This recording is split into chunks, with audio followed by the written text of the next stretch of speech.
ચલો ધોરણ 8 એટલે સમપ્રમાણ અને વ્યસ્ત પ્રમાણ બરાબર. ચલો પહેલા તો સમપ્રમાણ અને વ્યસ્ત પ્રમાણ કોને કહેવાય તો અહીંયા ધ્યાન આપો. સૌપ્રથમ સમપ્રમાણ એટલે કે કોઈ એક પ્રમાણ આપેલું હોય એની સમાન રીતે કોઈ બીજું પ્રમાણ હોય બરાબર. ફોર એક્ઝામ્પલ તરીકે અહીંયા આપણે અહીંયા કોઈ કંપની છે ને અહીંયા કંપની બરાબર. આ કંપની છે એ 1 કલાકમાં 10 કટ્ટા બનાવવા, તો સેમ આ કંપની 1 કલાકમાં 10 કટ્ટા બનાવતી હોય તો બંને વચ્ચે શું થયું? સમાનતા થઈ. છે બંને અલગ, પરિસ્થિતિ અલગ, જગ્યા અલગ, વસ્તુ અલગ, પણ શું થયું? બંનેમાં સમાનતા થઈ કે આની જેટલી કેપેસિટી છે આટલી જ કેપેસિટી આની છે. ચલો બે દોડવીરો છે બરાબર.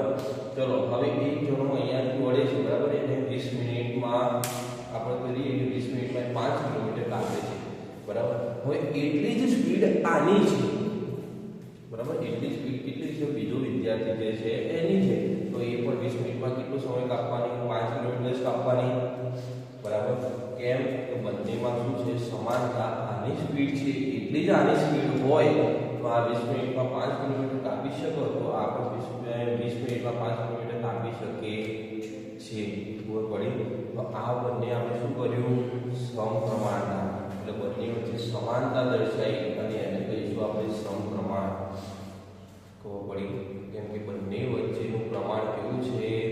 સમાન. એટલે એને કહીશું આપણે સમપ્રમાણ. આપણે જેમ સમરી ગણતા આજ સુધી બરાબર એ રીતના દાખલા છે. તમારે એક ઉદાહરણ લો. તમારે ઉદાહરણમાં જોઈએ તો ચલો તમારા અંદર જ આપ્યું છે કે વૃક્ષ છે બરાબર. એની ઊંચાઈ છે 10 મીટર અને એ જ્યારે વચ્ચેથી ભાગી નીચે પડે જમીન ઉપર જ્યારે એ વૃક્ષની જે ડાળ પડે એની લંબાઈ કેટલી હોય? 8 મીટર બરાબર. કોઈ પણ વૃક્ષ છે 10 મીટરનું છે, જ્યારે ભાગી પડે એટલે એની નીચે જે પડે જે ડાળી એની લંબાઈ 8 મીટર હોય થડથી બરાબર. તો એક વૃક્ષ માટે કેટલું મીન્સ ભાગીનો ભાગ કેટલો કહેવાય? 8 મીટરનો હશે. ચલો હવે એ જ રીતે એવી જ કન્ડિશનમાં એટલે કે એવી જ કૃતિમાં કોઈ બીજું વૃક્ષ કે જે શું કરે? પોતે 10 મીટર એટલે પોતે 20 મીટરમાં હોય બરાબર. 20 મીટરમાં હોય તો એની લંબાઈ કેટલી હશે બરાબર. આ જેટલા ભાગમાં ભાગી નીચે પડ્યું એટલા જ ભાગમાં આ નીચે ભાગી પડે છે બરાબર. જ્યારે આની લંબાઈ 10 મીટર પ્રત્યે હોય ત્યારે 8 મીટર નીચે પડે તો આપણે 20 મીટર હોય તો કેટલા મીટર નીચે પડે? તમે સમજી રીતના ગણવું હોય તો પણ તમે એને ગણી શકો છો. જો આ બે રીતે તમારા દાખલા ગણાશે. કઈ રીતે? તો જુઓ 10 મીટર બરાબર 8 મીટર બરાબર. તો 20 મીટર બરાબર 20 મીટર બરાબર કેટલા? આવું તિરાસી તમે મૂકી શકશો. ચલો આવું તિરાસી તમે મૂકો એટલે તમારું સૂત્ર શું બનશે? તો 20 ગુણ્યા 8 ભાગ્યા 10 એટલે શૂન્ય શૂન્ય મૂકી ગયું એટલે કેટલું થયું? 16 મીટર થયું. જો આ 10 મીટરમાં 8 મીટર નીચે પડી શકતું હોય અને એટલો જ ભાગ આમાં ધરાવતો હોય તો 20 મીટરમાં પણ 16 મીટર થાય. આપણે નોર્મલી ડબલ તો આપણને ખબર પડી જાય, પરંતુ અહીંયા 16 મીટર થાય. પરંતુ અહીંયા સમપ્રમાણ દર્શાવવા માટે તમારે શું છે? દાખલો આપેલો છે. કઈ રીતે આપેલો? જો સમપ્રમાણતા તમારે દર્શાવવું હોય તો શું? 10 મીટર છે તો 10 ક્યાં લખવાના? ઉપર ભાગ્યા 8 મીટર ક્યાં લખવાના? નીચે બરાબર. કેમ કે બંને વચ્ચે શું છે? સમાનતા. અહીંયા શું આવશે? 20 નીચે તમારું સુધાર છે એના બરાબર તમે ધારી લો શું?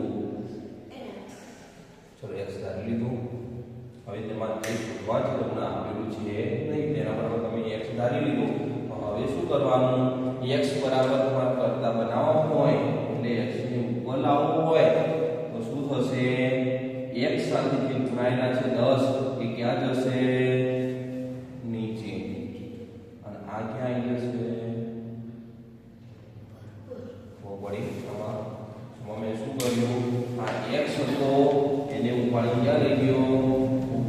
બરાબર ભાગાકારમાં આવે ગુણાકારમાં જાય તો પડશે અને આ ગુણાકારનું પદ ક્યાં ગયું ભાગાકારમાં x બરાબર 20 × 8 / 10 જે આપણું આ સૂત્ર બનશે 0 0 ઉડાવી x બરાબર કેટલા મીટર 16 મીટર મળ્યા બરાબર એટલે કે x બરાબર તમને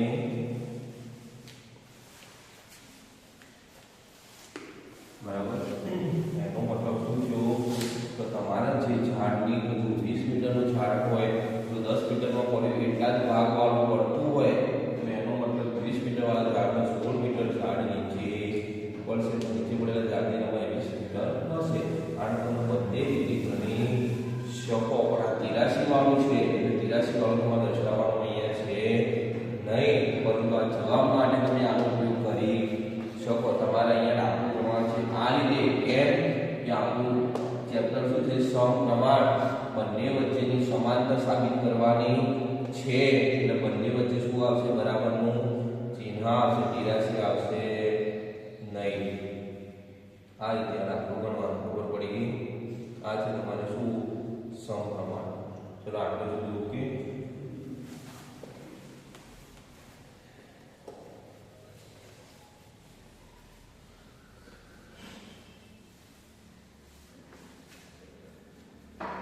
चलो હવે તમારે સમપ્રમાણમાં એક બીજો દાખલા આપેલા છે તમારે એવું છે હું સ્વાધ્યાય ચાલુ કરું બરાબર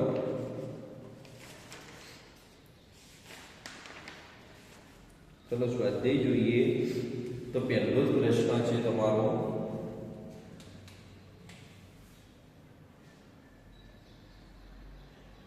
ચલો પહેલો પ્રશ્ન તમને આપેલો છે કે શું આપેલા કલાક આપેલા છે સાઈડમાં એના રૂપિયા આપેલા છે બરાબર તો તમને એ નોર્મલી તે ખબર પડે કે અહીંયા કલાક હોય અને અહીંયા શું છે રૂપિયા બરાબર ચલો કલાકમાં કેટલા આપેલા છે 4 8 12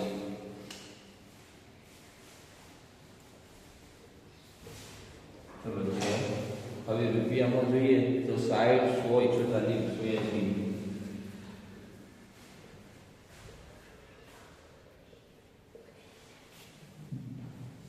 ચલો થઈ ગયું હવે આમાં શું કરવાનું છે તો તમને બધી રકમ આપેલી છે પણ શું આટલા કલાક બરાબર આટલા રૂપિયા થશે કે નહીં એ તમારે જોવાનું છે તો એના માટે શું કરશો બે રકમ પકડવાની આ બંને રકમ લીધી તેમાં ધારો કે અહીંયા 100 આપેલા તમને નથી બરાબર 100 બરાબર તમને કેટલા ધારી લેવાના x તો તમે ડાયરેક્ટ સૂત્ર મૂકીએ આપણે તો જુઓ 4 ભાગ્યા કેટલા થશે 60 બરાબર 8 ભાગ્યા અહીંયા 100 આપેલા નથી તો તમે શું મૂકી લેશું x તો x બરાબર શું થશે 60 × 8 ભાગ્યા 4 x બરાબર કેટલા મળ્યા 120 એનો મતલબ એ જવાબ એવો છે તમારો આરે આપણા આપેલા છે ખોટા છે બરાબર જો 4 કલાક બરાબર 60 રૂપિયા હોય તો 8 કલાક બરાબર કેટલા થવા જોઈએ 120 રૂપિયા થવા જોઈએ જ્યારે અહીંયા 100 રૂપિયા છે એટલે આવો આપણો જવાબ કેવો છે ખોટો હવે અહીંયા 120 હોય તો 140 ને તમે શું કરી દેવાનું x ધારી લેવાનું x ધારો એટલે અહીંયા મૂકી દેવાનું કે 8 ભાગ્યા 120 તો 12 ભાગ્યા x તો વળી ગુણાકાર કરવાનો રહેશે તો વળી પેલા દાખલામાં સિમ્પલ છે એટલે આપણે બીજા દાખલા લેતો નથી એક રકમ ડાયરેક્ટ જો નોર્મલ તમે જોશો તો ખબર પડશે કે 4 બરાબર 60 હોય તો 8 એ 4 ના કેવા છે ડબલ 4 ના ડબલ 8 છે એનો મતલબ 60 ના ડબલ અહીંયા હોવા જોઈએ કેટલા હોવા જોઈએ 120 જ્યારે અહીંયા છે કેટલા 100 તો પડી એટલે સુધી આ છે તમારે સમપ્રમાણતા સાબિત કરવાના દાખલા બરાબર આ દાખલા બીજા કરજો ખબર ના પડે તો પૂછજો ચલો આમાં પછી બીજા જે ભારે દાખલા છે એટલે લઈ લો ડાયરેક્ટ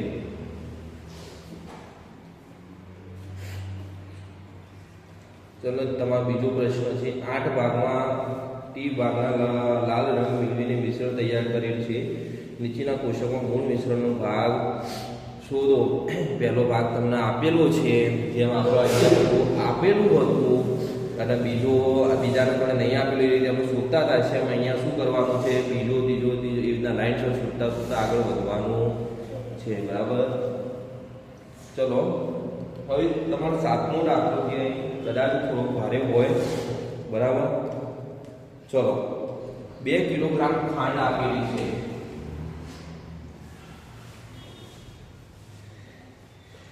2 કિલોગ્રામ ખાંડમાં સ્ફટિકો બરાબર કેટલા છે? 9 × 10 ચલો 2 કિલોગ્રામ ખાંડમાં સ્ફટિકો તમને આપેલા છે, તો તમારે કેટલામાં શોધવાના છે? 5 કિલોગ્રામ અને 1.2 કિલોગ્રામ માટે શોધવાના છે. બરાબર. ચલો પહેલા આપણે શોધીએ 5 કિલોગ્રામ માટે. તો 5 કિલોગ્રામ બરાબર કેટલા અને 1.5 કિલોગ્રામ બરાબર, ચલો 83 મૂકશો તો તમારો જવાબ આવી જશે. 2 કિલોગ્રામ ખાંડ માટે સ્ફટિકો બરાબર આટલા, તો 5 કિલોગ્રામ બરાબર કેટલા? બરાબર. સમજી રીતના ગણો તો તમારો જવાબ આવવાનો છે. પણ અહીંયા આપણે કરવાનું કઈ રીતે? શ્રમ પ્રમાણતાને દર્શાવી. તો એના માટે શું કરશું? સપ્રમાણતા દર્શાવવા માટે આપણે તો ભાઈ 2 કિલોગ્રામ ખાંડ માટે સ્ફટિકો બરાબર 9 × 10⁶ હોય તો એટલે કે તો 5 કિલોગ્રામ ખાંડ માટે સ્ફટિકો બરાબર કેટલા? ચલો આવું થયું. ચલો હવે અહીંયા શું થશે? x બરાબર 5 × 9 × 10⁶ ભાગ્યા 2. પછી શું કરીએ? એટલે 2 છે કે આગળ હશે નીચે. ચલો હવે 2 કોઈ વળી ઉડાડી શકાય ખરું? 2 નું ઉડાડી તો 9 × 5 = 45. ચલો ઉડાડી નથી શકાતું, એના માટે શું કરશો? અહીંયાથી 1 0 અહીંયા છૂટું પાડશો. 1 0 છૂટું પાડશો. કેમ કે 9 અને 5 એવા છે એકી સંખ્યા. અહીંયા ઉડાડવા માટે શું કરશો? તો 5 × 90 × 10⁻. ચલો આવું કરી શકું. કેમ કે 1 0 મેં આને થોડી કાઢ્યું એટલે 10 કેટલી થઈ ગઈ? 5 × ચલો 45 ઉડી ગયા. ચલો હવે કેટલા વધ્યા? 45 પંચા કરવાના, અને એનો જે જવાબ 45 એનો પાયો મળ્યો 25 2 5 20 2 22 બરાબર. 45 × 225 × 10⁵ આટલા તમારે એમાં શું હોય? સ્ફટિકો હોય. બરાબર. 10⁵ છે. 10⁵ કદાચ કાઢવી હોય તો આપણે કાઢી શકીએ. પાછળ શૂન્ય લગાવીએ. આ તમારું શું થઈ ગયો જવાબ? ખબર પડી? બધા 225 માં વધારે પડતા હોય તો 10⁶ કરવા માટે અહીંયા આવી જશે એટલે 22.5 થઈ જશે. ખબર પડી? કેમ કે 1 0 અહીંયા આપણે લગાવવું એટલે થઈ જશે. પરંતુ આ તમારો જવાબ આવી ગયો. એટલા માટે 5 કિલોગ્રામ માટે સેમ એક વસ્તુ રીતે તમારે કેટલા માટે જોવાનું છે? 1.5 kg માટે જોવાનો છે. એટલે કે 1.5 હોય તો અહીંયા 5 ની જગ્યાએ કેટલા મૂકી દેવાના? 1.5 મૂકી દેવાના. ચલો 1.5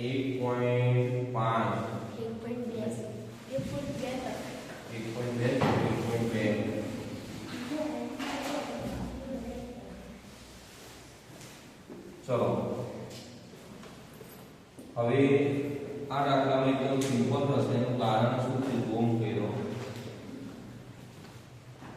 અહીંયા કરવું પડશે નહીં. કે જો મારે પોઈન્ટ આનો નીકાળવો હોય તો હું અહીંયા કેટલા કરી દઈશ? 10 થઈ ગયા. હવે ઉડાડો 6 થઈ ગયા. હવે 10 રહ્યા. 10 રહે એટલે આમાંથી 0 ડાયરેક્ટ ઉડાડો એટલે 9 6 54. એટલે તમારો જવાબ શું આવશે? x બરાબર 54 × 10⁵ બરાબર. કેમ કે નીચે 10 હતા એ 10 ની તમે શું કર્યું? ઉપર લઈ લીધા એટલે 1 0 ઉડી ગયું એટલે 9 6 54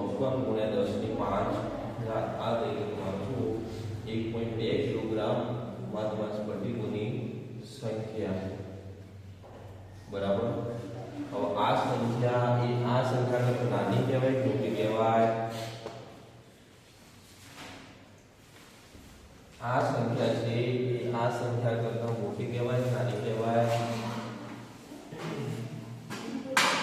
મોટી ના કહેવાય, આ સંખ્યા નાની કહેવાય. તો નોર્મલી જુઓ તો 2 કિલોગ્રામ ખાંડ માટે જો 9 ગુણ્યા 10 ની 6 ઘાત હોય તો આપણે 1.2 કિલોગ્રામ એટલે 2 કિલોગ્રામ પણ પૂરા છે નહીં. જો આમાં સ્પર્ટિકો આના કરતા વધારે આવે તો એનો મતલબ તમારો દાખલો કેવો કહેવાય? ખોટો કહેવાય. પણ અહીંયા 54, અહીંયા 10 ની 6 ઘાત છે, અહીંયા 10 ની 6 ઘાત કરવી હોય તો મારે 5.4 કરવાનું. હવે તમે જો 5.4 મોટા કે 9 મોટા? 9 મોટા. એનો કારણે શું હોય? આના સ્ફટિકો કેવા હોય? ઓછા હોય. કેમ કે અહીંયા કિલોગ્રામ છે 1.2, પણ આ તો આપણે પોઈન્ટ પ્લસની 10 ની 5 ઘાત કરી એટલે બાકી અહીંયા 5.4 કહીએ તો ડાયરેક્ટ 10 ની 6 ઘાત આવે. બરાબર? એ તમે તમારે શું કહીશું? બાકી આ સંખ્યા તમારે આના કરતા ઓછી હોય. ઓકે, તો આટલું સુધી ખબર પડી ગઈ. ચલો બીજો સ્વાધ્યાયનો દાખલો જે ના હોય એવું હોય. બીજા બધા તમારા દાખલા એકદમ થોડા છે. બરાબર? ચલો નવમામાં એક 5 મીટર અને 60 સેન્ટીમીટર ઊંચા શિરોલંબ થાંભલાના પડછાયાની લંબાઈ 3 મીટર અને 20 સેન્ટીમીટર છે. આ જ સમયે 10 મીટર 50 સેન્ટીમીટર ઊંચા થાંભલાના પડછાયાની લંબાઈ શોધો અને 5 મીટર લંબાઈનો પડછાયો હોય તેવા થાંભલાની ઊંચાઈ શોધો. હવે બંને તમારે અહીંયા જો ઊંધું આપેલું છે. પહેલા તમારે શું છે? એક 5 મીટર અને 60 સેન્ટીમીટર ઊંચો શિરોલંબ છે. બરાબર?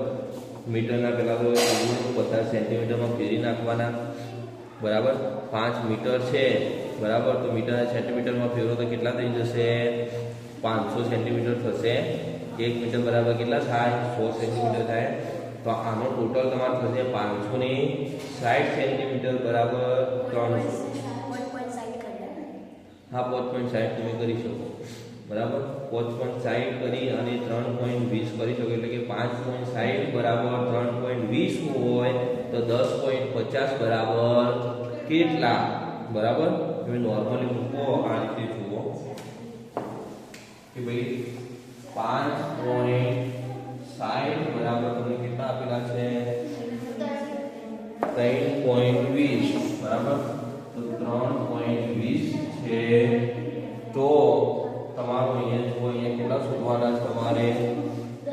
10.50 બરાબર 50 બરાબર કેટલા? તો આના બરાબર શું કરવાનું? 83 કે ગુણાકાર કરો તો ઠીક છે. અને એવી રીતે ના કરવું હોય તો આપણું જે રીત છે તો શું? 5.60 ભાગ્યા 3.20 બરાબર 10.50 ભાગ્યા x. આવું થશે. ચલો તો એમાં x બરાબર કેટલા મળશે?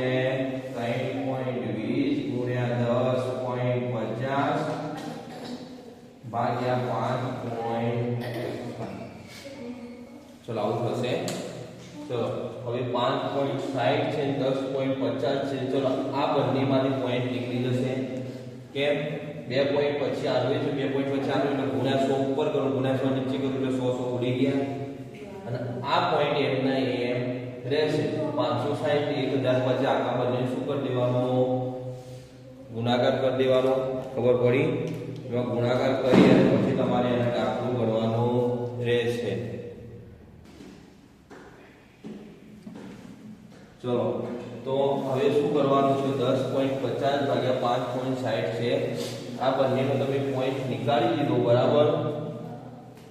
તો હવે તમારે આનું શું થશે? ઉડાડવાના હોય. ચલો ઉડાડવા માટે પહેલા તો શું કરશો?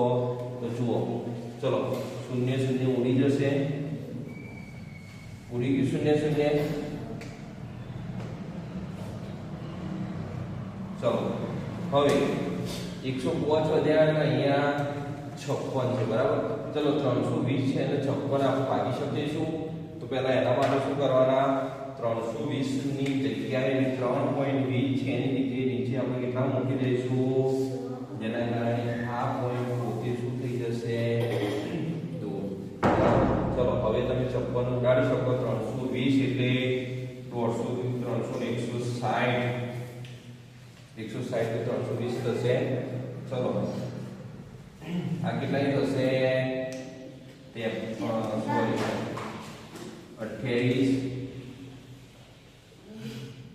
બરાબર. ચલો હવે 7 ચોક 28 અને 40 ચોક 4 4 ઉડી ગયા. હવે નીચે કેટલા વધ્યા? 7 વધ્યા અને 100 વધે. જ્યારે ઉપર કેટલા વધ્યા? 5 8 7 તો ચલો ઉડશે 40 7 નો ઉડશે અને 105 નો સાથે ઉડશે 3 7 ઉડશે 13 સીતો 15 સીતો 105. ચલો 15 સીતા 7 7 ઉડી ગયા. ચલો હવે કેટલા વધ્યા? ઉપર વધ્યા 15 ચોક 60 શૂન્ય ભાગ્યા કેટલા વધ્યા? 100. નીચે 100 વધ્યું આપણું. ચલો શૂન્ય શૂન્ય ઉગાડી નાખ્યું તો તમારે કેટલા વધ્યા? 6 મીટર હોય. બરાબર. આ થઈ ગયું તમારો શું જવાબ. બરાબર. કદાચ અહીંયા તો શૂન્ય શૂન્ય ઉડી ગયા, શૂન્ય શૂન્ય ના ઉડી, કદાચ અહીંયા 640 કેવા આવો તો તમારે શું બનશે? 6.40 એટલે કે 6 મીટર અને 40 સેન્ટીમીટર. બરાબર. પણ અહીંયા 600 આવે એટલે શૂન્ય શૂન્ય ઉડી ગયા એટલે મતલબ 6 મીટર જ તમારે એનો જવાબ વધુ. સેન્ટીમીટરમાં કોઈ વધતા છે નહીં.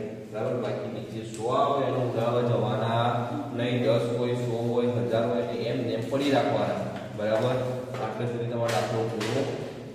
પછી તમારે એમાં બીજું આપેલું છે, ઉલટું આપેલું, પડછાયાની લંબાઈ શોધવાની. આપણે જે શોધી હવે 5 મીટર લંબાઈનો પડછાયો આલેલો હોય તો થાંભલાની ઊંચાઈ શોધવાની છે.